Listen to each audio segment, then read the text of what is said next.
வணக்கம் நண்பர்களே! நீங்க பார்க்குறது ஹூனிகன் ஆன் 2 வீல்ஸ். ஃபிரான்ஸ் ஜிபி செம்ம அல்டிமேட்டான ஒரு ஜிபி. கிட்டத்தட்ட போன வருஷம் தாய்லாந்து ஜிபிக்கு அப்புறம் ஒரு மொரட்டுத்தனமான ரேஸ் எதுன்னு கேட்டா கண்டிப்பா இந்த ஃபிரான்ஸ் ஜிபிய சொல்லலாம்.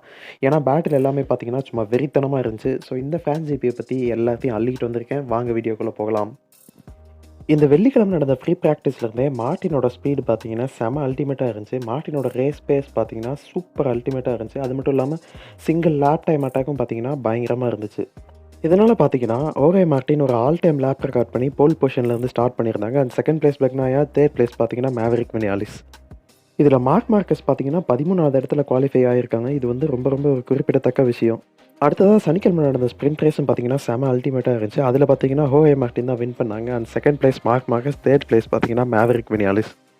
அது மட்டும் இல்லாம பெக்னாயாக்கு பார்த்தீங்கன்னா, எதிர்பார்த்த அளவு ஒரு லான்ச் கிடைக்கலன்னு தான் சொல்லணும். ஏன்னா எலக்ட்ரானிக் இஷ்யூனால அவர் எதிர்பார்த்த அளவு லான்ச் பண்ணல. அது மட்டும் இல்லாம ரேஸோட பாதியிலேயே ரிட்டயரும் ஆயிட்டாங்க எலக்ட்ரானிக் இஷ்யூவின் காரணமா.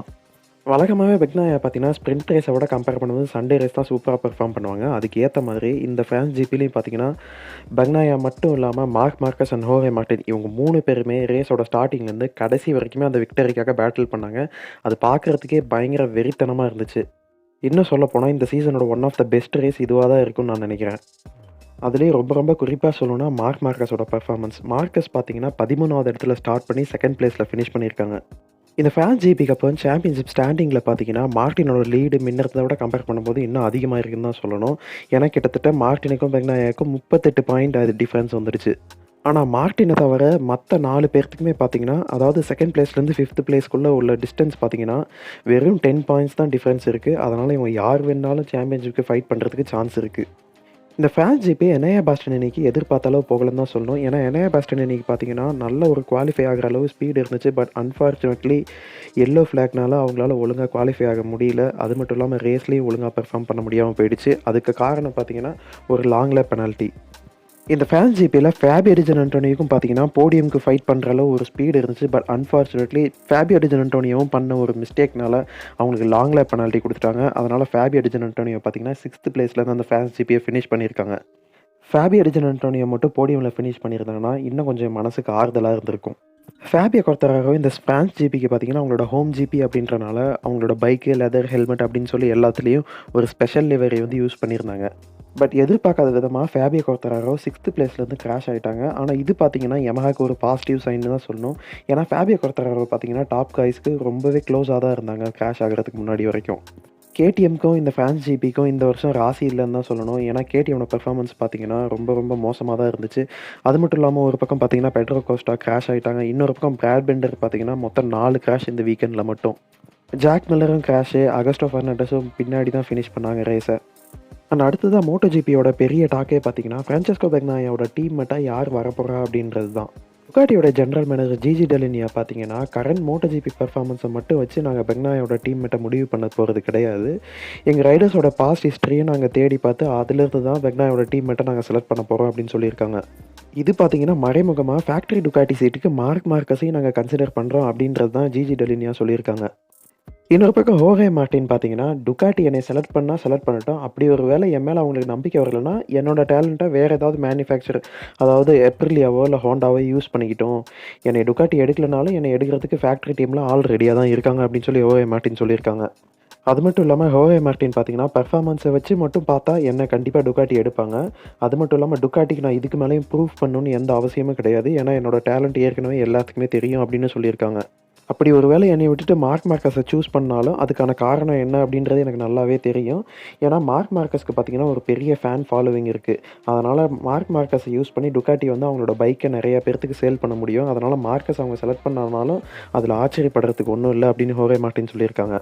ஆனா, இதில இன்னொரு ட்ரிக்கியான விஷயம் பார்த்தீங்கன்னா, பிரமாக் டுகாட்டி கூடயே இருப்பாங்களா, இருக்க மாட்டாங்களா அப்படின்றத பொறுத்து டுகாட்டில எக்கச்சக்கமான சேஞ்சஸ் நடக்க போகுது.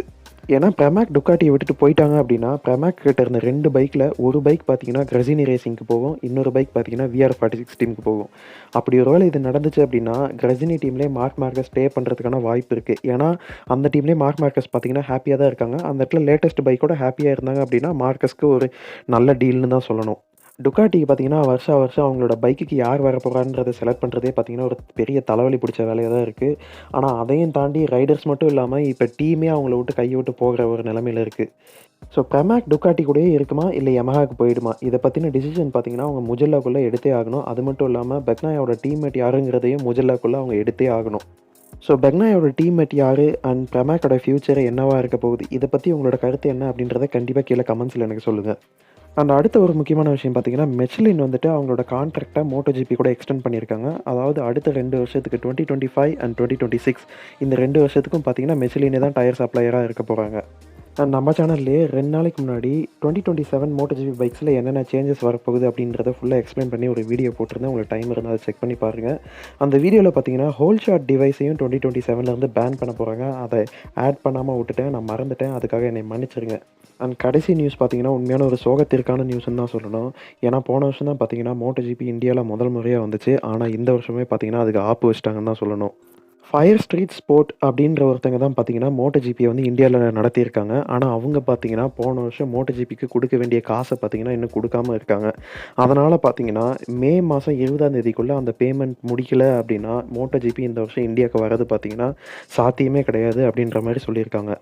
ஒருவேள MotoGP இந்தியாவுக்கு இந்த வருஷம் வரலன்னா, அதுக்கு பதிலா கசக்ஸ்தான் ஜிபிய வந்து ஆட் பண்ணலான்ட்டு இருக்கோம் அப்படின்ற மாரி ஒரு வதந்தி போயிட்டு இருக்கு. ஸோ தயவு செஞ்சு அந்த பேமெண்ட்ட முடிச்சு MotoGPய மறுபடியும் இந்தியாவுக்கு கொண்டு வந்தாங்க அப்படின்னா, பார்க்குற நமக்கு ரொம்ப ரொம்ப சந்தோஷமா இருக்கும். இந்த ஃபேன் ஜிபில ரேஸ் வின்னரையும் தாண்டி பர்சனலா என்னோட ஃபேவரைட் யாரு அப்படின்னு கேட்டீங்கன்னா, கண்டிப்பா Marc Marquez, Fabio Di Antonio and Enea Bastianini இவங்க 3 பேர்த்தோட பெர்ஃபார்மன்ஸும் எனக்கு ரொம்ப பிடிச்சிருந்துச்சு. ஸோ உங்களோட ஃபேவரைட் பெர்ஃபார்மன்ஸ் யாரு அப்படின்றத கண்டிப்பா கீழ கமெண்ட்ஸ்ல எனக்கு சொல்லுங்க.